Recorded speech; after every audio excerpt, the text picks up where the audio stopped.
पूर्वेऽपि कर्दमपराशरपाण्डुमुख्याः यत्सेवया गुणगणाढ्यमपत्यमापुः तं पूर्णसद्गुणतलं करुणामतार्तिं नारायणं कुलपतिं शरणं व्रजेम। निर्मथ्य उग्रभवार्णवे निजमनोभीष्टं दिशामीति यः सम्यक् ज्ञापयितुं करेण विलसन्मन्थानम् अन्येन च रम्यं दामदतन्महेशरजतग्रामश्रियोऽलङ्कृतिः कर्मन्दीश्वरभक्तिबन्धनवशः प्रीतोऽस्तु कृष्णप्रभुः। पापावली पाटलपट्टपाङ्गः श्रीपाणिपद्माञ्चितजानुजङ्गः गोपालबालकृपया स्वयन्नः श्रीपाण्डुरङ्गो भवतु प्रसन्नः। व्यासाय पवनाशाय श्रीशाय गुणराशये हृद्याय शुद्धविद्याय मध्वाय च नमो नमः। प्रथमो हनुमन्नाम द्वितीयो भीम एव च पूर्णप्रज्ञः तृतीयस्तु भगवत्कार्यसाधकः। बुद्धिबलं यशोधैर्यं निर्भयत्वम् अरोगता अजाड्यं वाक्पटुत्वं च हनुमस्मरणात् भवेत्। आपादमौलिपर्यन्तं गुरूणाम् आकृतिं स्मरेत् तेन विघ्नाः प्रणश्यन्ति सिद्ध्यन्ति च मनोरथाः। ಶ್ರೀ ಗುರುಭ್ಯೋ ನಮಃ. ಮೊಟ್ಟ ಮೊದಲಾಗಿ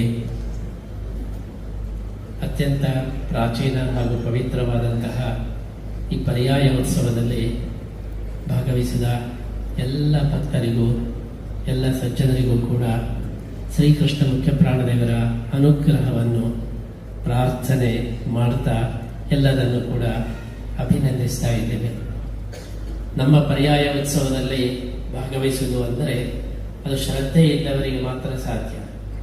ಯಾಕೆಂದರೆ ರಾತ್ರಿ 12 ಗಂಟೆಗೆ ಎದ್ದು ಆ 12 ಗಂಟೆಯಿಂದ ಬೆಳಿಗ್ಗೆ 9 ಗಂಟೆ ತನಕ ಮೆರವಣಿಗೆ, ಸಭೆ, ಈ ಎಲ್ಲ ಕಾರ್ಯಕ್ರಮಗಳಲ್ಲಿ ಭಾಗವಹಿಸಬೇಕಾದರೆ ಅದರಲ್ಲಿ ಶ್ರದ್ಧೆ ಇದ್ದವರಿಗೆ ಮಾತ್ರ ಸಾಧ್ಯವಾಗ್ತದೆ, ಹೊರತು ಇಲ್ಲದೆ ಹೋದರೆ ಸಾಧ್ಯ ಇಲ್ಲ. ಆದ್ದರಿಂದ ನೀವು ಇವತ್ತು ಲಕ್ಷಾಂತರ ಜನ, ಸುಮಾರು 3 ಲಕ್ಷ ಜನ ಇವತ್ತು ಮೆರವಣಿಗೆಯಲ್ಲಿ ಭಾಗವಹಿಸಿದ್ದೀರಿ, ಸಾವಿರಾರು ಜನ ಈಗ ಸಭೆಯಲ್ಲಿ ಭಾಗವಹಿಸಿದ್ದೀರಿ. ರಾತ್ರಿ 12 ಗಂಟೆಯಿಂದ ಇಷ್ಟ ತನಕನೂ ಕೂಡ ನೀವು ಏಕಾಗ್ರ ಚಿತ್ತದಿಂದ ಇಂತಹ ಒಂದು ಕಾರ್ಯಕ್ರಮದಲ್ಲಿ ಭಾಗವಹಿಸಿದ್ದೀರಿ ಹೇಳಿದರೆ ಇದು ಕೃಷ್ಣನ ಮೇಲೆ ಒಂದು ವಿಶೇಷವಾದ ಶ್ರದ್ಧೆ, ಭಕ್ತಿಯಿಂದ ನೀವು ಇದರಲ್ಲಿ ಭಾಗವಹಿಸಿದ್ದೀರಿ ಅಂತ ಹೇಳಿ ನಾವು ನಿಶ್ಚಿತವಾಗಿದೆ. ಅಂತಹ ನಿಮಗೆ ಆ ಶ್ರೀಕೃಷ್ಣನ ಮುಖ್ಯ ಪ್ರಾಣದೇವರ ವಿಶೇಷ ಅನುಗ್ರಹ ಆಗಲಿ ಅಂತ ಹೇಳಿ ನಾವು ಮೊಟ್ಟ ಮೊದಲು ಪ್ರಾರ್ಥನೆಯನ್ನು ಮಾಡ್ತಾ ನಮ್ಮ ಈ ವಿಶ್ವಗೀತ ಪರ್ಯಾಯಕ್ಕೆ ನೀವೆಲ್ಲ ಆಗಮಿಸಿದ್ದೀರಿ. ಎಲ್ಲ ಕಡೆಯಿಂದ ನೀವು ಇವತ್ತು ಆಗಮಿಸಿದ್ದೀರಿ. ನಮಗೆ ಆಶ್ಚರ್ಯ ಆಗುವ ಹಾಗೆ ಕೃಷ್ಣನ ಚಿತ್ತಕ್ಕೆ ಇವತ್ತು ವಿಶ್ವಗೀತ ಪರ್ಯಾಯ ಬಂದಿದೆ ಅಂತ ಹೇಳಿ ನಮಗೆ ಆಶ್ಚರ್ಯವಾಗಿದೆ. ನಮ್ಮನ್ನು ಪರ್ಯಾಯ ಪೀಠದಲ್ಲಿ ವಿಶ್ವಪ್ರಿಯ ತೀರ್ಥರು ಇವತ್ತು ಕೂತ್ಕೊಳ್ಳಿಸಿದ್ದಾರೆ. ನಾವು ವಿಶ್ವಗೀತ ಪರ್ಯಾಯ ಅಂತ ಹೇಳಿದರೆ ಆವಾಗ ವಿಶ್ವ ಹೆಸರು ಇದ್ದವರೇ ವಿಶ್ವಗೀತ ಪರ್ಯಾಯಕ್ಕೆ ನಮ್ಮನ್ನು ಆಶೀರ್ವದಿಸಬೇಕು ಅಂತ ಹೇಳಿ ಕೃಷ್ಣ ವಿಶ್ವಪ್ರಿಯ ತೀರ್ಥರ ಮುಖಾಂತರ ನಮ್ಮ 4ನೇ ಪರ್ಯಾಯವನ್ನು ಪೀಠಾರೋಹಣದ ಮುಖಾಂತರ ಅನುಗ್ರಹಿಸಿದ್ದಾನೆ. ಅದಕ್ಕೋಸ್ಕರ ಅವರನ್ನು ಕೂಡ ನಾವು ಈ ಸಂದರ್ಭದಲ್ಲಿ ನಾವು ಸಾಷ್ಟಾಂಗ ಪ್ರಣಾಮ ಪೂರ್ವಕ ನಮ್ಮ ಭಕ್ತಿಯನ್ನು ಸಲ್ಲಿಸುತ್ತಾ ನೀವೆಲ್ಲರನ್ನು ಇವತ್ತು ಅಭಿನಂದಿಸ್ತಾ ಇದ್ದೇವೆ. ಶ್ರೀಕೃಷ್ಣನ ಪೂಜೆ, ಕೃಷ್ಣನ ಸೇವೆ ಅಂತೇಳಿ ಹೇಳಿದರೆ ಅದು ನಮ್ಮ ಜೀವನದಲ್ಲಿ ದೊರಕತಕ್ಕಂತಹ ಒಂದು ದೊಡ್ಡ ಒಂದು ಸಂದರ್ಭ, ದೊಡ್ಡ ಸುವರ್ಣ ಅವಕಾಶ. ಕೆಲವರು ನನ್ನ ಹತ್ರ ಕೇಳಿದರು, ಸ್ವಾಮಿಗಳೇ ನೀವೆಲ್ಲ ಪ್ರಪಂಚ ಎಲ್ಲ ಸುತ್ತಾ ಇದ್ದೀರಿ, ನೀವು 2 ವರ್ಷ ಅದನ್ನೆಲ್ಲ ಬಿಟ್ಟು ಉಡುಪಿಯಲ್ಲಿ ಕೂತ್ಕೊಳ್ಳುವುದಕ್ಕಿಂತ ನಿಮ್ಮ ಸಂಚಾರವನ್ನೇ ನೀವು ಎಲ್ಲ ಕಡೆ ಮಾಡ್ತಾ ಇರಬಹುದಲ್ವಾ ಎಂಬುದಾಗಿ ನಾವು ನಮ್ಮ ಹತ್ರ ಕೆಲವರು ಪಿಸಿಬಿಟ್ಟಿದ್ದು ಉಂಟು. ನಾವು ಹೇಳಿದೆವು, ನಮಗೆ ಎಲ್ಲದಕ್ಕಿಂತ ಮುಖ್ಯ ಕೃಷ್ಣನ ಸೇವೆಯ ಅವಕಾಶ ಸಿಕ್ಕಿದರೆ ಅದನ್ನು ನಾವು ಯಾವ ಕಾರಣಕ್ಕೂ ಕೂಡ ಬಿಡುವುದಿಲ್ಲ. ಆದ್ದರಿಂದ ನಮಗೆ ಅದು ಪ್ರಧಾನ.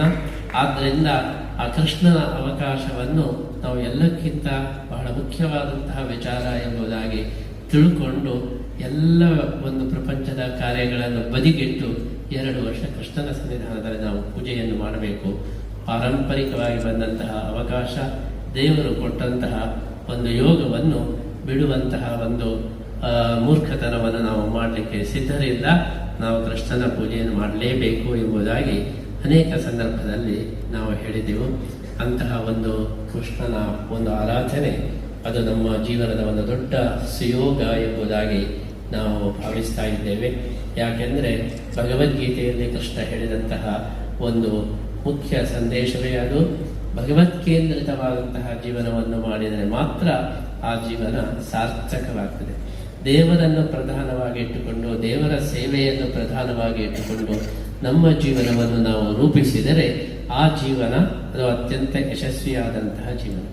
ದೇವರ ಕೆಲಸಗಳು, ದೇವರ ಸೇವೆ ಅದು ಜೀವನದ ಮುಖ್ಯ ಉದ್ದೇಶ.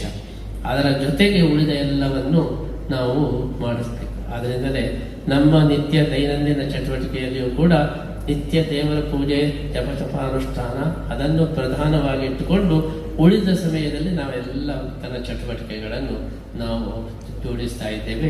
ಇದಕ್ಕೆ ಮೂಲ ಸ್ಫೂರ್ತಿ ಭಗವದ್ಗೀತೆ. ಕೃಷ್ಣ ವಾಸುದೇವ ಸರ್ವಮಿತಿ ಸಮಹಾತ್ಮ ಸುದುರ್ಲಭ ಅಂತ ಹೇಳಿ ಭಗವದ್ಗೀತೆಯಲ್ಲಿ ಕೊಟ್ಟಂತಹ ಸಂದೇಶ ಅದು ಅತ್ಯಂತ ಮಾರ್ಮಿಕವಾದದ್ದು. ಅದೇ ರೀತಿ ಅತ್ಯಂತ ಶ್ರೇಷ್ಠವಾದಂತಹ ಸಂದೇಶ. ದೇವರನ್ನು ಸರ್ವಸ್ವ ಎಂಬುದಾಗಿ ನಾವು ತಿಳ್ಕೊಳ್ಬೇಕು. ಭಗವಂತನನ್ನು ಸರ್ವಸ್ವ ಅಂತ ತಿಳ್ಕೊಂಡರೆ ಆವಾಗ ಯಾರಿಗೂ ಪಶ್ಚಾತ್ತಾಪ ಪಡುವ ಅವಶ್ಯಕತೆ ಇಲ್ಲ. ಜೀವನದಲ್ಲಿ ಬೇರೆ ಯಾವುದೇ ವಸ್ತುವನ್ನು ನೀವು ಸರ್ವಸ್ವ ಅಂತ ತಿಳ್ಕೊಂಡರೆ ಒಂದಲ್ಲ ಒಂದು ದಿವಸ ಪಶ್ಚಾತ್ತಾಪ, ರಿಗ್ರೆಟ್ ಪಡಬೇಕಾಗ್ತದೆ. ನಾವು ಅದರ ಒಂದು ದುಷ್ಪರಿಣಾಮವನ್ನು ಕಾಣಬೇಕಾಗ್ತದೆ. ಆದ್ರಿಂದಲೇ ದಾಸರು ಹೇಳ್ತಾರೆ, ಕೆಲವರಿಗೆ ಮನೆಯಿಂದ ಸಂತೋಷ, ಕೆಲವರಿಗೆ ವನಿತೆಯಿಂದ ಸಂತೋಷ, ಕೆಲವರಿಗೆ ತಮ್ಮ ಹಣದಿಂದ ಸಂತೋಷ. ಹೀಗೆ ಅವರವರ ಸಂತೋಷ ಅವರವರಿಗಾಗಲಿ, ನಿನ್ನ ನಾಮಸ್ಮರಣೆಯ ಸಂತೋಷ ನನಗೆ ಯಾವಾಗಲೂ ಇರಲಿ ಅಂತ ಹೇಳಿ ದಾಸರು ಹೇಳಿದ ಹಾಗೆ ಕೃಷ್ಣನು ವಾಸುದೇವ ಸರ್ವಮಿತಿ ಸಮಹಾತ್ಮ ಸುದುರ್ಲಭ ಅಂತೇಳಿ ಹೇಳಿದ ಹಾಗೆ ಭಗವಂತನ ಸಂಬಂಧವನ್ನು ನಾವು ಈ ಜೀವನದಲ್ಲಿ ದೃಢಪಡಿಸ್ತಾ ಹೋದರೆ ನಾವು ಎಲ್ಲಿ ಹೋದರೂ ಕೂಡ ಆ ಭಗವಂತನ ಸಂಬಂಧ ಶಾಶ್ವತವಾಗಿ ಉಳಿಯುತ್ತದೆ. ಉಳಿದ ಸಂಬಂಧಗಳೆಲ್ಲ ತಾತ್ಕಾಲಿಕವಾದಂತಹ ಸಂಬಂಧ. ಯಾಕೆಂದರೆ ಉಳಿದ ಯಾವುದೇ ಸಂಬಂಧವಾಗಲಿ ಅದರ ಆಯುಷ್ಯ ಹಬ್ಬಬ್ಬ ಅಂದರೆ 100 ವರ್ಷ. 100 ವರ್ಷದ ನಂತರ ಈ ಜಗತ್ತಿನ ಯಾವ ಸಂಬಂಧವನ್ನು ಯಾರಿಗೂ ಇಟ್ಟುಕೊಳ್ಳಿಕ್ಕೆ ಸಾಧ್ಯ. ಇನ್ನೊಂದು 100 ವರ್ಷ ಬಿಟ್ಟು ನಾವು ಇಲ್ಲಿ ಬಂದರೆ ಯಾರೂ ಕೂಡ ಈಗ ಇದ್ದವರು, ನಾವು ಯಾರೂ ಇಲ್ಲಿ ಇರುವವರಲ್ಲ. ಆದರೆ ಭಗವಂತನ ಸಂಬಂಧವನ್ನು ನಾವು ಇಟ್ಟುಕೊಂಡರೆ ನಾವು ಅನಂತ ಕಾಲದಲ್ಲಿ ಭಗವಂತನ ಜೊತೆಗೆ ನಾವು ಸಂಪರ್ಕದಲ್ಲಿ ಇರಬಹುದು. ಅವನ ಅನುಗ್ರಹದಿಂದ ನಮಗೆ ಬೇಕಾದನ್ನು ಪಡೆಯಲಿಕ್ಕೆ ಸಾಧ್ಯ ಇದೆ. ಈ ದೃಷ್ಟಿಯಲ್ಲಿ ಭಗವದಾರಾಧನೆ ಎಂಬುದು ಜೀವನದ ಅದು ಮುಖ್ಯ ಸಂದೇಶ ಎಂಬ ಈ ಕೃಷ್ಣನ ಸಂದೇಶದಂತೆ ಉಡುಪಿಯ ಶ್ರೀಕೃಷ್ಣನ ಒಂದು ಪೂಜೆ ಮಾಡುವ, ಸೇವೆ ಮಾಡತಕ್ಕಂತಹ ಒಂದು ಅನುಗ್ರಹ ಏನಿದೆ, ಅಂತಹ ಪ್ರಾಪ್ತವಾದಂತಹ ಅನುಗ್ರಹವನ್ನು ನಾವು ನಮ್ಮ ಶಿಷ್ಯರ ಒಳಗೂಡಿ 2 ವರ್ಷದ ಈ ಸಂದರ್ಭದಲ್ಲಿ ಗರಿಷ್ಠ ಪ್ರಮಾಣದಲ್ಲಿ ಭಗವಂತ ಎಷ್ಟು ನಮಗೆ ಶಕ್ತಿ ಕೊಟ್ಟಿದ್ದಾನೋ ಅಷ್ಟು ನಾವು ಸೇವೆಯನ್ನು ಮಾಡಬೇಕು ಅಂತ ಸಂಕಲ್ಪವನ್ನು ಮಾಡಿದ್ದು, ಅದಕ್ಕೆ ನೀವೆಲ್ಲರೂ ಕೂಡ ನೀವು ಸಹಕಾರ ಮಾಡಿ ಸಹಯೋಗವನ್ನು ನೀಡಿದ್ದಕ್ಕೋಸ್ಕರ ನಿಮ್ಮೆಲ್ಲರನ್ನು ಕೂಡ ನಾವು ಈ ಸಂದರ್ಭದಲ್ಲಿ ಅಭಿನಂದಿಸ್ತಾ, ನಮ್ಮ ಪರ್ಯಾಯ ಅದು ಪುತ್ತಿಗೆ ಮಠದ ಪರ್ಯಾಯ ಅಲ್ಲ, ಅದು ನಿಮ್ಮೆಲ್ಲರ ಪರ್ಯಾಯ, ವಿಶ್ವದ ಪರ್ಯಾಯ. ಆದ್ದರಿಂದ ಇಲ್ಲಿ ನಡೆಯತಕ್ಕಂತಹ ಪೂಜೆ ಇದು ವೈಯಕ್ತಿಕ ಪೂಜೆ ಅಲ್ಲ, ನಮ್ಮ ಸ್ವಂತ ಏಳಿಗೆಗಾಗಿ ನಾವು ಕೃಷ್ಣನಲ್ಲಿ ಪ್ರಾರ್ಥನೆ ಮಾಡುವುದಲ್ಲ, ಇಡೀ ಜಗತ್ತಿನ ಕಲ್ಯಾಣಕ್ಕೋಸ್ಕರ ನಾವು ಅರ್ಪಣೆ ಮಾಡತಕ್ಕಂತಹ ಪೂಜೆಯಾಗಿದೆ. ಎಲ್ಲರಿಗೂ ಒಳ್ಳೆಯದಾಗಲಿ ಎಂಬುದಾಗಿ ನಾವು ಪ್ರಾರ್ಥನೆ ಮಾಡತಕ್ಕಂತಹ ಪೂಜೆಯಾಗಿದೆ. ಅದಕ್ಕೋಸ್ಕರನೇ ಶ್ರೀ ಮಧ್ವಾಚಾರ್ಯರು ಬಹಳ ಉಪಾಯ ಮಾಡಿದ್ದಾರೆ. ಕೃಷ್ಣನನ್ನು ಪೂಜೆ ಮಾಡುವವರೆಲ್ಲ ಸನ್ಯಾಸಿಗಳಾಗಿರಬೇಕು ಅಂತ ಹೇಳಿ ನಿಯಮ ಮಾಡಿದ್ದಾರೆ. ಒಂದು ವೇಳೆ ಸಂಸಾರಿಗಳಾಗಿದ್ರೆ ಅವರು ಏನಾದರೂ ಕೂಡ ದೇವರ ಪೂಜೆ ಆಗುವಾಗ ಹೆಂಡತಿ ಮಕ್ಕಳಿಗೆ ಒಳ್ಳೆಯದಾಗಲಿ, ಅವರಿಗೆ ನನ್ನ ಬಂಧುಗಳಿಗೆ ಒಳ್ಳೆಯದಾಗಲಿ ಅಂತ ಹೇಳಿ ಪ್ರಾರ್ಥನೆ ಮಾಡುವ ಸಂಭವ ಇದೆ. ಆದರೆ ಸ್ವಾಮಿಗಳಾದವರು ಆ ಪ್ರಾರ್ಥನೆಯನ್ನು ಸಲ್ಲಿಸುವ ಅವಕಾಶವೇ ಇಲ್ಲ. ಅದಕ್ಕೋಸ್ಕರ ಆಚಾರ್ಯರು ಬಾಲಬ್ರಹ್ಮಚಾರಿಗಳೇ, ಬಾಲ ಸನ್ಯಾಸಿಗಳೇ ಈ ಕೃಷ್ಣನ ಪೂಜೆ ಮಾಡಬೇಕು ಅಂತ ಹೇಳಿ ಈ ಲೋಕ ಕಲ್ಯಾಣದ ಉದ್ದೇಶದಿಂದ ನಿಯಮವನ್ನು ಮಾಡಿದ್ದಾರೆ. ಅದರಂತೆ ನಾವು 50 ವರ್ಷದಿಂದ 12ನೇ ವರ್ಷದಲ್ಲಿ ಸನ್ಯಾಸವನ್ನು ಸ್ವೀಕಾರ ಮಾಡಿ ಇದೀಗ 50 ವರ್ಷಗಳು ಸಲ್ತಾ ಇವೆ. 50 ವರ್ಷದಲ್ಲಿ ಕೃಷ್ಣನ ಈ ಒಂದು ಪೂಜೆಗೆ ಏನೇನು ಅವಕಾಶ ಬಂದಿದೆ ಆ ಎಲ್ಲ ಅವಕಾಶವನ್ನು ನಾವು ಉಪಯೋಗಿಸಿಕೊಂಡು ಕೃಷ್ಣನ ಆರಾಧನೆಯನ್ನು ಮಾಡ್ತಾ ಇದ್ದೇವೆ. ಈ ಬಾರಿ 50ನೇ ವರ್ಷದ ಪ್ರಯುಕ್ತ ಕೃಷ್ಣನಿಗೆ ಒಂದು ಸುವರ್ಣ ರಥವನ್ನು ಕೊಡಬೇಕು ಅಂತ ಹೇಳಿ ನಮ್ಮ ಸಂಕಲ್ಪವಾಗಿದೆ. ಅದಕ್ಕೋಸ್ಕರ ಕೋಟಿ ಗೀತಾ ಲೇಖನ ಯಜ್ಞದ ಜೊತೆಗೆ ಪಾರ್ಥ ಸಾರಥಿ ಸುವರ್ಣ ರಥ ಇದನ್ನು ಸಮರ್ಪಣೆ ಮಾಡಬೇಕು. ಕೋಟಿ ಗೀತಾ ಲೇಖನ ಯಜ್ಞದ ಒಂದು ಸ್ಮರಣಿಕೆಯಾಗಿ ಕೃಷ್ಣನಿಗೆ ರಥವನ್ನು ಸಮರ್ಪಣೆ ಮಾಡಬೇಕು ಅಂತ ಸಂಕಲ್ಪ ಮಾಡಿದ್ದೇವೆ. ನಮ್ಮ ಬಾಲಕೃಷ್ಣನಿಗೆ ಎರಡು ಇಷ್ಟವಾದದ್ದು, ಒಂದು ತಿನ್ನುವುದು, ಮತ್ತೊಂದು ಆಟ ಆಡೋದು. ಮಕ್ಕಳಿಗೆ ಯಾವಾಗಲೂ ಇಷ್ಟವಾದದ್ದು ಎರಡು, ಒಂದು ಏನಾದರೂ ತಿನ್ನಲಿಕ್ಕೆ ಕೊಡಬೇಕು, ಒಂದು ಆಟ ಆಡಲಿಕ್ಕೆ ಕೊಡಬೇಕು. ಅನ್ನಬ್ರಹ್ಮನಿಗೆ ಅನ್ನದಾನ ಅದು ಬಹಳ ಇಷ್ಟವಾದದ್ದು. ಮತ್ತೊಂದು ಉತ್ಸವ. ಮಕ್ಕಳಿಗೆ ಯಾವಾಗಲೂ ಚಿಂತನೆ ಏನಂದ್ರೆ ಈ ಕಾರಲ್ಲಿ ಹೋಗ್ಬೇಕು, ಆ ಕಾರಲ್ಲಿ ಹೋಗಬೇಕು, ಅಲ್ಲಿ ತಿರುಗಬೇಕು, ಇಲ್ಲಿ ನಮ್ಮ ಕೃಷ್ಣನಿಗೂ ಹಾಗೆ ನನಗೆ ಆ ರಥ ಉತ್ಸವ ಆಗಬೇಕು, ಈ ರಥ ಬೇಕು, ಆ ರಥ ಬೇಕು ಅಂತ. ಇದು ಎರಡನ್ನು ಅರಿತು ನಾವು ಕಳೆದ ಬಾರಿ ಅನ್ನಬ್ರಹ್ಮ ಅಂತ ಹೇಳಿ ಒಂದು ಸೇವೆಯನ್ನು ಮಾಡಿದೆವು, ಅನ್ನಬ್ರಹ್ಮವನ್ನು ಕಟ್ಟಿಸಿದೆವು. ಕೃಷ್ಣನಿಗೆ ಒಂದು ಹೊಸ ರೀತಿಯ ಒಂದು ಆಟಿಕೆಯನ್ನು ಕೊಡೋಣ ಅಂತ ಹೇಳಿ ನವರತ್ನ ರಥವನ್ನು ಸಮರ್ಪಣೆ ಮಾಡಿದೆವು. ಈ ಬಾರಿಯೂ ಕೂಡ ಕೃಷ್ಣನಿಗೆ ಇಷ್ಟವಾದಂತಹ ಒಂದು ಭಗವದ್ಗೀತೆಯನ್ನು ಸಮರ್ಪಣೆ ಮಾಡಬೇಕು. ಮತ್ತೊಂದು ಇನ್ನೊಂದು ಹೊಸ ರೀತಿಯ ಯಾರು ಕೊಡದೇ ಇದ್ದಂತಹ ಒಂದು ರಥ, ಅದೇ ಪಾರ್ಥ ಸಾರಥಿ ಸುವರ್ಣ ರಥ. ಕೃಷ್ಣ ಗೀತೋಪದೇಶ ಮಾಡಿದಾಗ ಯಾವ ಮಾದರಿಯ ರಥದಲ್ಲಿ ಕೂತು ಅರ್ಜುನನ ಜೊತೆಗೆ ಕೂತು ಅವನು ಉಪದೇಶ ಮಾಡಿದ್ರು, ಅದೇ ಮಾದರಿಯ ಒಂದು ಸುವರ್ಣ ರಥವನ್ನು ಅವನಿಗೆ ಅರ್ಪಣೆ ಮಾಡಬೇಕು ಅಂತ ಹೇಳಿ ಪ್ರಧಾನ ಉದ್ದೇಶವನ್ನು ಇಟ್ಟುಕೊಂಡಿದ್ದೇವೆ. ಅದರ ಜೊತೆಗೆ ನಮ್ಮ ವೈಯಕ್ತಿಕ ಉದ್ದೇಶ 50 ವರ್ಷದ ಈ ಒಂದು ಗೋಲ್ಡನ್ ಜುಬಿಲಿ ಏನಿದೆ, ಈ ಗೋಲ್ಡನ್ ಜುಬಿಲಿ ಅವನು ನಡೆಸಿಕೊಟ್ಟದ್ದಕ್ಕೆ ಅವನಿಗೊಂದು ಗೋಲ್ಡನ್ ವೆಹಿಕಲ್ ಕೊಡಬೇಕು ಅಂತ. ನನ್ನ ಪ್ರಯಾಣವನ್ನು ಅವನು ಪರಿಪೂರ್ಣ ಮಾಡಿದ್ದಕ್ಕೆ ಅವನಿಗೆ ಒಂದು ಪ್ರಯಾಣಕ್ಕೆ ಒಂದು ಬಂಗಾರದ ರಥ ಕೊಡಬೇಕು ಅಂತ ಹೇಳಿ ಈ ರೀತಿ ಒಂದು ಸುವರ್ಣ ರಥದ ಯೋಜನೆ. ಅದೇ ರೀತಿ 1 ಕೋಟಿ ಜನರಿಂದ ಭಗವದ್ಗೀತೆಯನ್ನು ಬರೆಸಿ ಕೃಷ್ಣನಿಗೆ ಸಮರ್ಪಣೆ ಮಾಡತಕ್ಕಂತಹ ಈ ಒಂದು ಸಂಕಲ್ಪ. ಅದರ ಜೊತೆಗೆ ಕೃಷ್ಣನಿಗೆ ಇಷ್ಟವಾದಂತಹ ಗೀತೆಯ ಪಾರಾಯಣ ನಮ್ಮ ಗೀತಾ ಮಂದಿರದಲ್ಲಿ ಅಖಂಡ ಗೀತಾ ಪಾರಾಯಣ ನಾಳೆಯಿಂದ ನಾವು ಪ್ರಾರಂಭ ಮಾಡ್ತಾ ಇದ್ದೇವೆ. ಭಗವದ್ಗೀತೆಯ ಮಹಾಯಾಗ, ಅದರ ಜೊತೆಗೆ ಭಗವದ್ಗೀತೆಯ ಬಗ್ಗೆ ಒಂದು ಅಂತಾರಾಷ್ಟ್ರೀಯ ಸಮ್ಮೇಳನ. ಇವತ್ತು ಭಗವದ್ಗೀತೆಯನ್ನು ವಿಶ್ವಾದ್ಯಂತ ಪ್ರಚಾರ ಮಾಡತಕ್ಕಂತಹ ಒಂದು ಕೆಲಸ ನಡೆದರೆ ಅದರ ಜೊತೆಗೆ ನಮ್ಮ ಉದ್ಧಾರದ ಜೊತೆಗೆ ಇಡೀ ಜಗತ್ತಿನ ಉದ್ಧಾರ ಆಗಲಿಕ್ಕೆ ಸಾಧ್ಯ ಇದೆ ಎಂಬ ದೃಷ್ಟಿಯಲ್ಲಿ ನಮ್ಮ ಪರ್ಯಾಯವನ್ನು ಗೀತೆಯ ಬೇಸಿನ ಮೇಲೆ ಒಂದು ವಿಶ್ವಗೀತಾ ಪರ್ಯಾಯ ಎಂಬುದಾಗಿ ನಾವು ಸಂಕಲ್ಪ ಮಾಡಿದ್ದು, ಅಂತಹ ವಿಶ್ವಗೀತಾ ಪರ್ಯಾಯಕ್ಕೆ ಬಂದಂತಹ ನಿಮಗೆಲ್ಲರಿಗೂ ಕೂಡ ನಾವು ವಿಶೇಷವಾದ ಅಭಿನಂದನೆಯನ್ನು ಸಲ್ಲಿಸ್ತಾ, ಜಗತ್ತಿನ ಬೇರೆ ಬೇರೆ ಕಡೆಯಿಂದ ಬಂದಿದ್ದಾರೆ. ನಮ್ಮ ಜಪಾನಿನಿಂದ 8 ಜನ ಇಲ್ಲಿಗೆ ಬಂದಿದ್ದಾರೆ. ನಿವಾನು ಅವರು ಪರ್ಯಾಯವನ್ನು ನೋಡಲಿಕ್ಕೆ ತೋರಿಸಿದಕ್ಕೋಸ್ಕರನೇ ಅವರು 8 ಜನರನ್ನು ಕರ್ಕೊಂಡು ಬಂದಿದ್ದಾರೆ. ಕೊಯಮತ್ತೂರಿನಿಂದ ವಿನು ಆರಾಮ್ ಅವರು ಬಂದಿದ್ದಾರೆ. ಕೆನಡಾದಿಂದ ನಮ್ಮ ಬಂದಿದ್ದ ಸಚಿವರು ಬಂದಿದ್ದಾರೆ. ಇನ್ನೂ ಅನೇಕರು ಬರುವವರಿದ್ದರು. ಸ್ವಲ್ಪ ಕೊರೋನಾದ ಒಂದು ಹೆದರಿಕೆಯಿಂದ ಕೆಲವರು ನಿಲ್ಲಿಸಿದರು. ಆಮೇಲೆ ಇನ್ನು ಕೆಲವರಿಗೆ ಅನಾನುಕೂಲವಾಯಿತು. ಹೀಗಾಗಿ ಬೇರೆ ಬೇರೆ ಕಡೆಯಿಂದ ಆಸ್ಟ್ರೇಲಿಯಾದಿಂದ ಸಚಿವರು ಬರುವುದಿತ್ತು. ಹೀಗೆ ಇಡೀ ಜಗತ್ತಿನಲ್ಲಿ ಭಗವದ್ಗೀತೆಯ ಬಗ್ಗೆ ಗಮನವನ್ನು ಸೆಳೆಯಬೇಕು, ಕೃಷ್ಣನ ಬಗ್ಗೆ ಗಮನವನ್ನು ಸೆಳೆಯಬೇಕು ಎಂಬಂತಹ ಈ ದೃಷ್ಟಿಯಿಂದ ನಾವು ಆಹ್ವಾನ ಮಾಡಿದಂತೆ ಬೇರೆ ಬೇರೆ ಕಡೆಯಿಂದ ಬಂದಿದ್ದಾರೆ, ವಿಶ್ವಾದ್ಯಂತ ಬಂದಿದ್ದಾರೆ. ಅವರು ಕೂಡ ಕನ್ನಡ ಅರ್ಥ ಆಗದೆ ಹೋದರೂ ಕೂಡ ಇಷ್ಟು ಹೊತ್ತು ಕೂತಿದ್ದಾರೆ ಅಂತ ಹೇಳಿದರೆ ಅವರಿಗೆ ಇಷ್ಟೊಂದು ಎಷ್ಟು ಆಸಕ್ತಿ ಇದೆ ಎಂಬುದನ್ನು ನಾವು ಗುರುತಿಸಬಹುದು. ಅಂತಹ ಅವರ ಒಂದು ಶ್ರದ್ಧೆಗೆ, ಅವರ ಒಂದು ಆಸಕ್ತಿಗೆ ನಾವು ವಿಶೇಷ ಅಭಿನಂದನೆಯನ್ನು ಸಲ್ಲಿಸ್ತಾ ಮತ್ತೆಲ್ಲರಿಗೂ ಕೂಡ ನಾವು ವಿಶೇಷವಾದ ಅಭಿನಂದನೆಯನ್ನು ಸಲ್ಲಿಸ್ತಾ ಇದ್ದೇವೆ. ನಮ್ಮ ಯಡಿಯೂರಪ್ಪ ಅವರು ಬಹಳ ಶ್ರದ್ಧೆಯಿಂದ ಉಡುಪಿ ಕೃಷ್ಣನ ವಿಶೇಷ ಭಕ್ತರಾಗಿದ್ದಾರೆ. ಅಂತಹ ಯಡಿಯೂರಪ್ಪ ಅವರು ಕಳೆದ ಪರ್ಯಾಯದಲ್ಲಿಯೂ ಕೂಡ ನಮಗೆ ವಿಶೇಷವಾದ ಪ್ರೋತ್ಸಾಹವನ್ನು ಕೊಟ್ಟು ನಮ್ಮ ಅನ್ನಬ್ರಹ್ಮಕ್ಕೆ 1 ಕೋಟಿ ರೂಪಾಯಿಯನ್ನು ಅವರು ಸರ್ಕಾರದಿಂದ ಕೊಟ್ಟಿದ್ದಾರೆ. ನಮ್ಮೆಲ್ಲ ಕಾರ್ಯಕ್ರಮಗಳಿಗೆ ಬೆಂಗಳೂರಿನಲ್ಲಿ ಕೂಡ ನಡೆಯತಕ್ಕಂಥ ಯಾವುದೇ ಕಾರ್ಯಕ್ರಮ ಇರಲಿ ತಕ್ಷಣ ಯಡಿಯೂರಪ್ಪ ಅವರನ್ನು ಫೋನ್ ಮಾಡಿದ ತಕ್ಷಣ ಬರ್ತಾ ಇದ್ದಾರೆ. ಶೋಭಾ ಕರಂದಾಜೆ ಅವರು ಕೂಡ ನಮ್ಮೆಲ್ಲ ಕಾರ್ಯಕ್ರಮಗಳಲ್ಲಿ ಅವರು ಭಾಗವಹಿಸ್ತಾ ಇದ್ದಾರೆ. ಇವತ್ತು ಈ ಬಾರಿ ಲಕ್ಷ್ಮೀ ಹೆಬ್ಬಾಳ್ಕರ್ ಅವರು ಕೂಡ ಬಂದಿದ್ದಾರೆ. ಅವರು ಮಿನಿಸ್ಟರ್ ಆಗಿ ಕಾರ್ಯಕ್ರಮಕ್ಕೋಸ್ಕರ ಬರಲಿಲ್ಲ, ಫ್ಯಾಮಿಲಿ ಸಹಿತವಾಗಿ ಈ ಕೃಷ್ಣನ ಉತ್ಸವದಲ್ಲಿ ಭಾಗವಹಿಸಬೇಕು ಎನ್ನುವಂತಹ ಭಾವನೆಯಿಂದ ಬಂದಿದ್ದಾರೆ ಹೊರತು ಮಿನಿಸ್ಟರ್ ಆಗಿ ಯಾವಾಗ ಕಾರ್ಯಕ್ರಮ ಹೋಗಬೇಕು ಅದಕ್ಕೋಸ್ಕರ ಅವರು ಬಂದದ್ದಲ್ಲ. ಅವರು ಸ್ವಂತ ಇಚ್ಛೆಯಿಂದ ಶ್ರದ್ಧೆಯಿಂದ ಬಂದಿದ್ದಾರೆ. ಅವರಿಗೂ ಕೂಡ ನಾವು ವಿಶೇಷ ಅಭಿನಂದನೆಯನ್ನು ಈ ಸಂದರ್ಭದಲ್ಲಿ ನಾವು ಸಲ್ಲಿಸ್ತಾ, ನಮ್ಮೆಲ್ಲ ಕಾರ್ಯಕ್ರಮಗಳ ಮೂಲ ಸ್ಫೂರ್ತಿ ವೀರೇಂದ್ರ ಹೆಗ್ಗಡೆಯವರು. ಅವರು ನಾವು ಸುಮಾರು 50 ವರ್ಷಗಳಿಂದ ನಮ್ಮ ಒಂದು ವಿಶೇಷವಾದ ಸಂಪರ್ಕ ಇದೆ. ನಾವು ಯಾವಾಗಲೂ ಹೇಳೋದು ನಮಗೂ ಅವರಿಗೂ ವಿಶೇಷ ಸಂಬಂಧಕ್ಕೆ ಕಾರಣ ಏನಂದರೆ ಇಬ್ಬರ ಹೆಸರಿನಲ್ಲಿ ಇಂದ್ರ ಇದೆ. ಅವರು ವೀರೇಂದ್ರರು, ನಾವು ಸುಗುಣೇಂದ್ರರು. ಆದ್ದರಿಂದ ಇಂದ್ರ ಸಂಬಂಧ ನಮಗೆ ಯಾವಾಗಲೂ ಇದ್ದದ್ದರಿಂದ ನಮಗೆ ಬಹಳ ಅಷ್ಟಮಠಗಳಲ್ಲಿ ಅತ್ಯಂತ ಆತ್ಮೀಯರಾದಂತಹ ಒಂದು ಸ್ವಾಮಿಗಳಿದ್ದರೆ ವೀರೇಂದ್ರ ಹೆಗಡೆಯವರಿಗೆ ಕುತ್ತಿಗೆ ಸ್ವಾಮಿಗಳು ಎಂಬುದಾಗಿ ನಮಗೆ ಗೊತ್ತಿದೆ. ಅಂತಹ ವೀರೇಂದ್ರ ಹೆಗಡೆಯವರು ಕೂಡ ಇವತ್ತು ಇಲ್ಲಿಗೆ ಆಗಮಿಸಿದ್ದು ಮತ್ತು ಬೇರೆ ಬೇರೆ ರೀತಿಯ ಒಂದು ಪ್ರೋತ್ಸಾಹವನ್ನು ಸಹಭಾಗಿತ್ವವನ್ನು ಕೂಡ ಅವರು ಹೊಂದಿದ್ದಾರೆ. ಅದಕ್ಕೆ ಸರಿಯಾಗಿ ಈ ಬಾರಿ ನಮ್ಮ ಎಲ್ಲ ಪರ್ಯಾಯದ ಅತ್ಯಂತ ಸಂತೋಷದ ವಿಷಯ ಏನೆಂದರೆ, ನಮ್ಮ ಪರ್ಯಾಯ ಕೂತ ತಕ್ಷಣ ಸಂಭ್ರಮ ಏನೆಂದರೆ ಅಯೋಧ್ಯೆಯಲ್ಲಿ ರಾಮ ಮಂದಿರ ಆಗ್ತದೆ. ಅಯೋಧ್ಯೆಯಲ್ಲಿ ಬಹಳ ವರ್ಷದ ಕನಸು.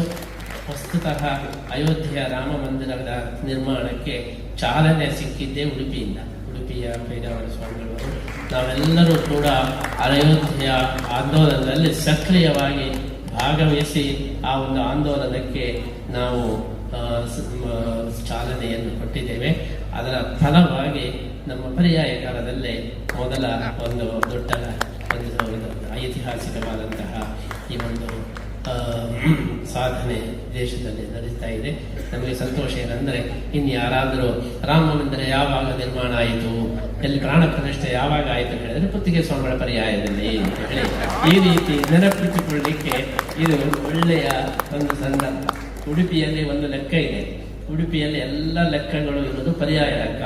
ನನ್ನ ಹದಿಮಾರು ಸಾವಿರ ಪರ್ಯಾಯದಲ್ಲಿ ಇಂಥವನು ಹುಟ್ಟಿದ್ದು, ಅಂತಹ ಇವರ ಪರ್ಯಾಯದಲ್ಲಿ ಅವರು ಹುಟ್ಟಿದ್ದು, ಎಲ್ಲ ಇಲ್ಲಿಯ ಹಳ್ಳಿಯ ಮನೆಗಳಲ್ಲಿ ಒಂದು ಲೆಕ್ಕ ಇದೆ, ಪರ್ಯಾಯ ಲೆಕ್ಕ ಅಂತೇಳಿ. ಏನು ಘಟನೆ ಆದರೂ ಕೂಡ ಅದು ಪರ್ಯಾಯದ ಲೆಕ್ಕದಲ್ಲಿ, ಯಾರ ಪರ್ಯಾಯದಲ್ಲಿ ಹುಟ್ಟಿದ್ದು, ಯಾವ ಪರ್ಯಾಯದಲ್ಲಿ ಮದುವೆ ಆದಂತ ನಿನಗೆ, ಈ ರೀತಿಯಾಗಿ ಪರ್ಯಾಯ ಲೆಕ್ಕ ಇದೆ. ಆ ಪರ್ಯಾಯ ಲೆಕ್ಕ ಪ್ರಕಾರ ಯಾವ ಪರ್ಯಾಯದಲ್ಲಿ ರಾಮ ಮಂದಿರ ಆಯಿತು ಹೇಳಿದ್ರೆ ಕುತ್ತಿಗೆ ಸ್ವಾಮಿಗಳ ಪರ್ಯಾಯದಲ್ಲಿ ರಾಮ ಮಂದಿರ ಎಂಬುದಾಗಿ ನಮಗೂ ಕೂಡ ಅತ್ಯಂತ ಹೆಮ್ಮೆಯ ಒಂದು ವಿಚಾರವಾಗಿದೆ.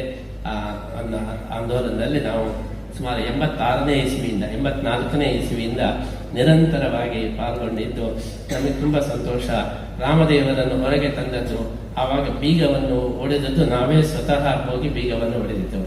86ನೇ ಇಸ್ವಿಯಲ್ಲಿ ಕೋರ್ಟಿನ ಆರ್ಡರ್ ಆಯಿತು, ಆ ಜೈಲಿನಲ್ಲಿರ್ತಕ್ಕಂತಹ ರಾಮಲಲ್ಲ ವಿಗ್ರಹವನ್ನು ಹೊರಗೆ ತರಬೇಕು ಅಂತ.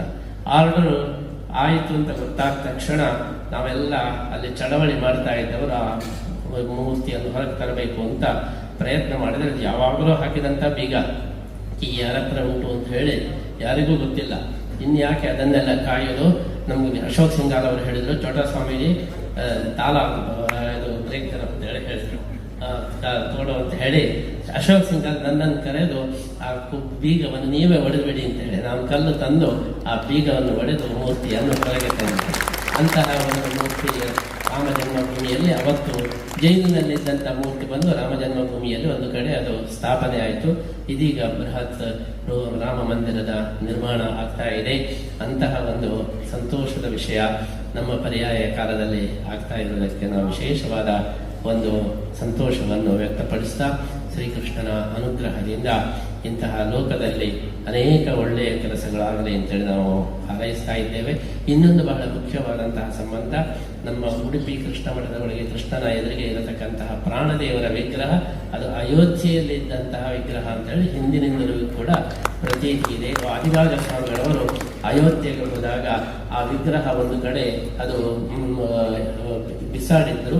ಅಂತಹ ವಿಗ್ರಹವನ್ನು ತಂದು ಇಲ್ಲಿ ಪ್ರತಿಷ್ಠೆ ಮಾಡಿದ್ರು. ಅಯೋಧ್ಯೆಯ ಒಂದು ವಿಗ್ರಹವೇ ಉಡುಪಿಯಲ್ಲೇ ಇದೆ ಅಂತೇಳಿ, ಅದಕ್ಕೋಸ್ಕರ ಉಡುಪಿಯ ಪರ್ಯಾಯದ ಸಮಯದಲ್ಲಿ ಇಲ್ಲಿ ರಾಮ ಮಂದಿರದ ನಿರ್ಮಾಣ ಆಗ್ತದೆ.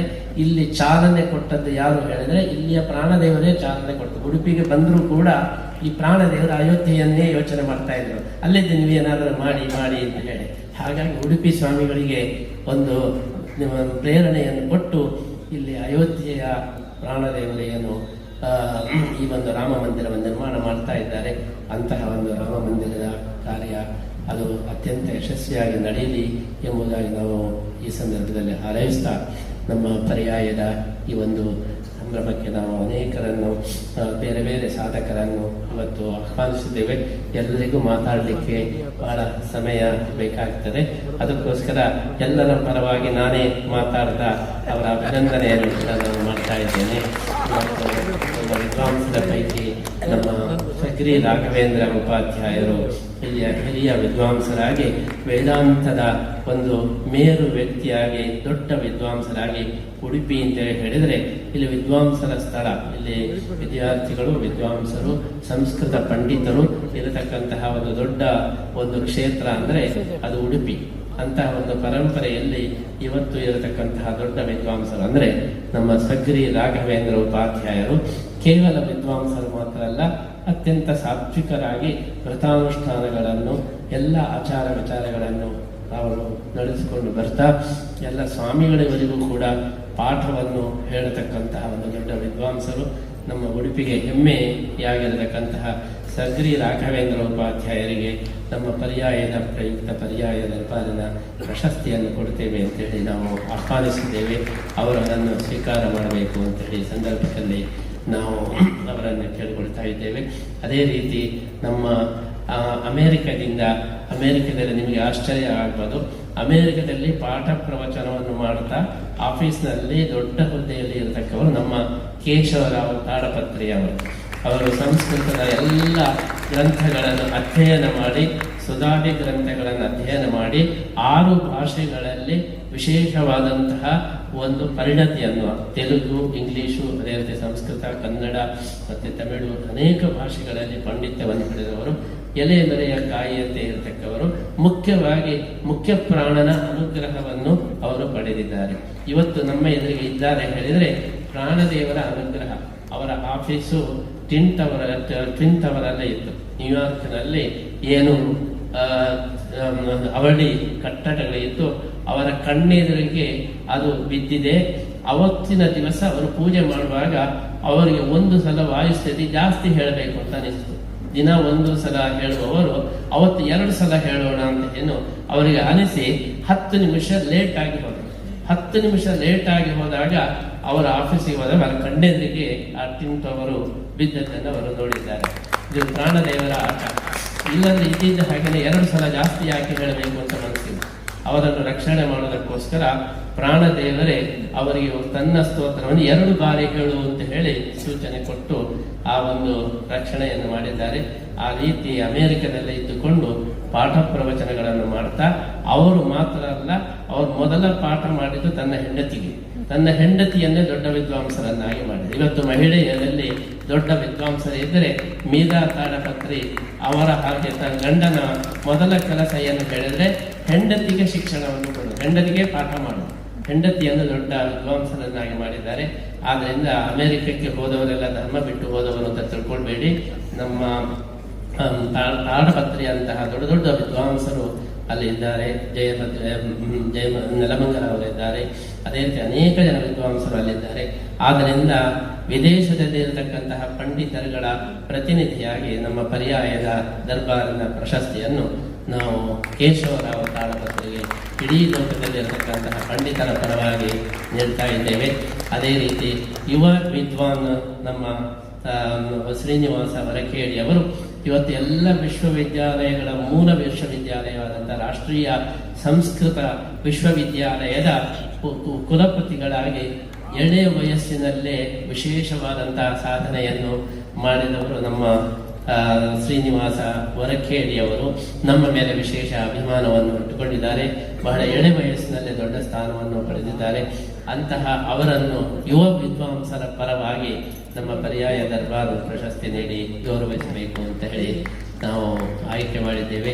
ಅದರ ಜೊತೆಗೆ ಪದ್ಮನಾಭ ಶರ್ಮಾ ಅವರು ಜ್ಯೋತಿಷ್ಯದಲ್ಲಿ ಅವರು ವಿಶೇಷವಾದಂತಹ ಸಿದ್ಧಿಯನ್ನು ಪಡೆದವರು. ಇಲ್ಲಿ ಅನಂತೇಶ್ವರದ ಈ ಒಂದು ಬ್ರಹ್ಮಕಲಶದ ಒಂದು ದೊಡ್ಡ ಸಾಹಸವನ್ನು ನಾವು ಕೈ ಹಾಕಿದಾಗ ಅನಂತೇಶ್ವರ ದೇವರಲ್ಲಿ ಪರಶುರಾಮನ ಸನ್ನಿಧಾನ ಇದೆ ಅಂತ ಹೇಳಿ ನಮಗೆ ಮೊಟ್ಟ ಮೊದಲು ಹೇಳಿದವರು ಪದ್ಮನಾಭ ಶರ್ಮರು. ನಮಗೆ ಅದು ಬಹಳ ರೋಮಾಂಚನ ಆಗಿತ್ತು. ನಮಗೆ ಹಿಂದಿನಿಂದಲೂ ಒಂದು ಕನಸು ಬೀಳ್ತಾ ಇತ್ತು.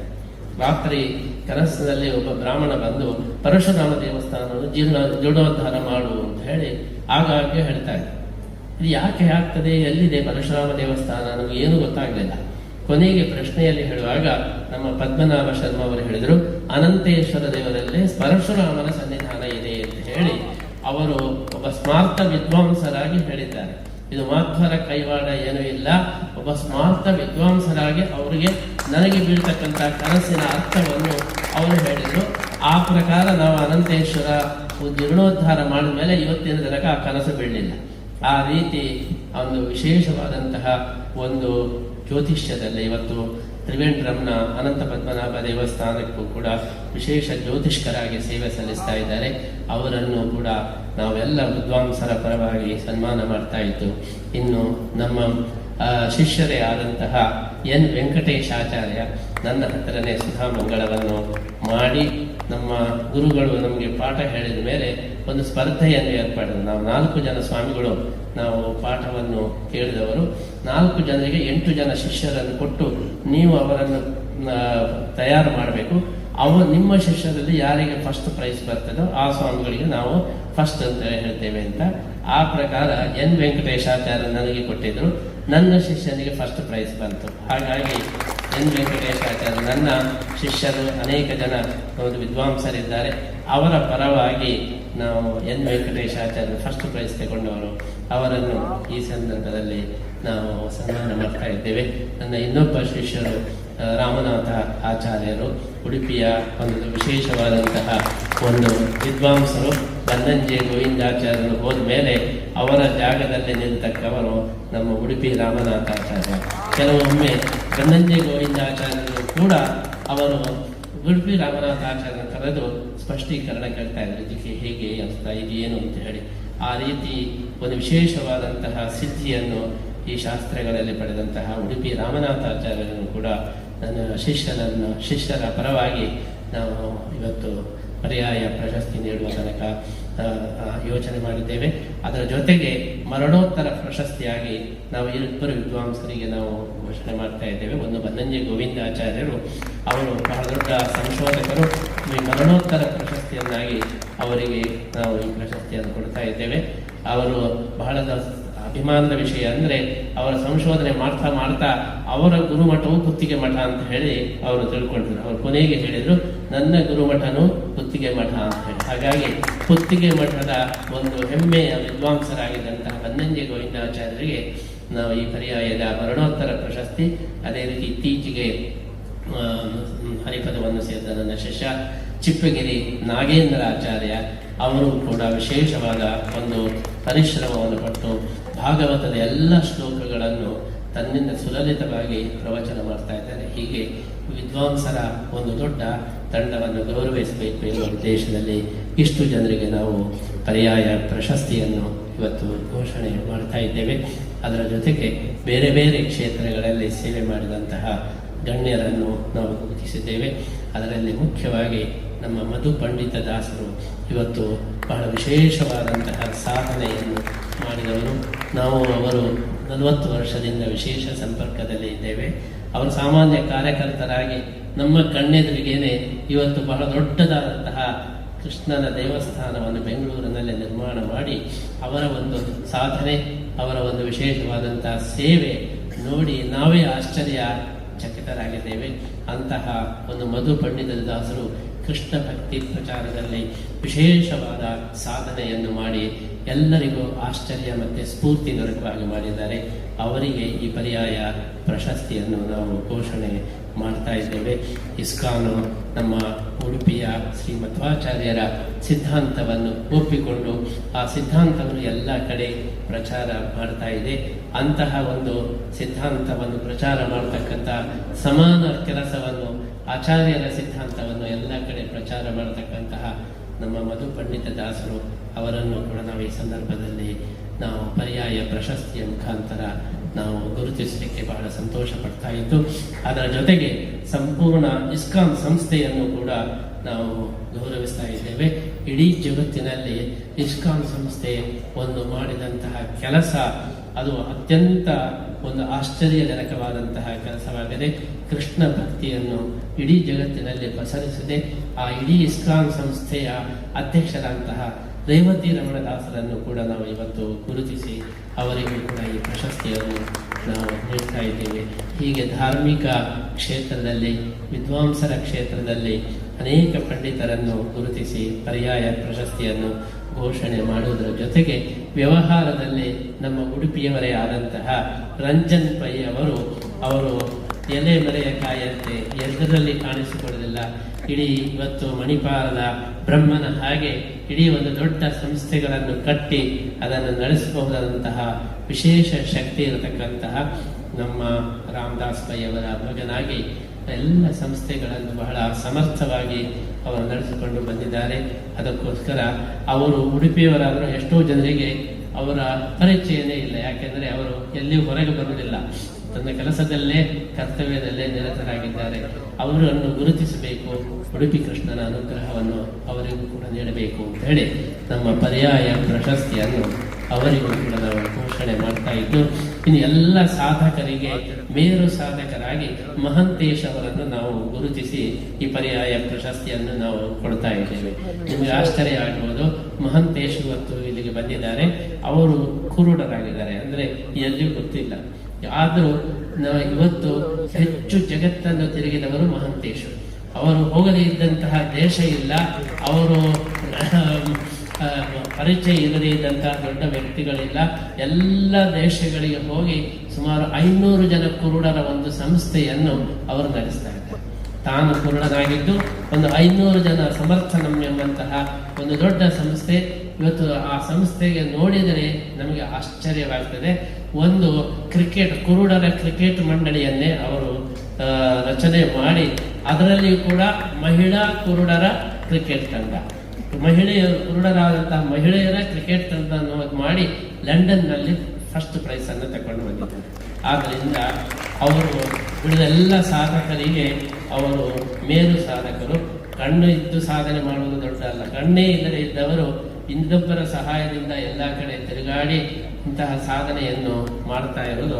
ಅವರನ್ನು ನಾವು ಕುರುಡ ಅಂತ ಕರೆಯುವುದಿಲ್ಲ, ಅವರನ್ನು ನಾವು ಐ ಓಪನರ್ ಅಂತ ಹೇಳಿ ನಾವು ಎಲ್ಲರ ಕಣ್ಣನ್ನು ತೆರೆಸುವವರು. ಅಂತಹ ಮಹಂತೇಶ್ ಅವರನ್ನು ಕೂಡ ಪರ್ಯಾಯ ಪ್ರಶಸ್ತಿಯನ್ನು ನಾವು ಘೋಷಣೆ ಮಾಡುವ ಮೂಲಕ ಈ ಒಂದು ಪರ್ಯಾಯದ ಸಂದರ್ಭದಲ್ಲಿ ಕೃಷ್ಣಾನುಗ್ರಹವನ್ನು ನಾವು ಪ್ರಾರ್ಥನೆ ಮಾಡ್ತಾ ಇದ್ದೇವೆ. ಎಲ್ಲ ಒಂದು ನಮ್ಮ ವಿದೇಶಿಯ ಗಣ್ಯರು, ಅದೇ ರೀತಿ ವಿದೇಶಿಯ ಭಕ್ತರ ಪರವಾಗಿ ನಮ್ಮ ಕೆನಡಾದಿಂದ ಬಂದಂತಹ ನಮ್ಮ ವಿಶೇಷವಾದಂತಹ ಪ್ರತಿನಿಧಿಗಳು, we are very glad to notice your presence here, and always I like your country Canada. Always I am telling that Canada and Kannada is one and same. So we are from Canada, so you are from Canada, so something inside connection is there. That is why I like all the time Canadians, and we have one branch in Toronto also.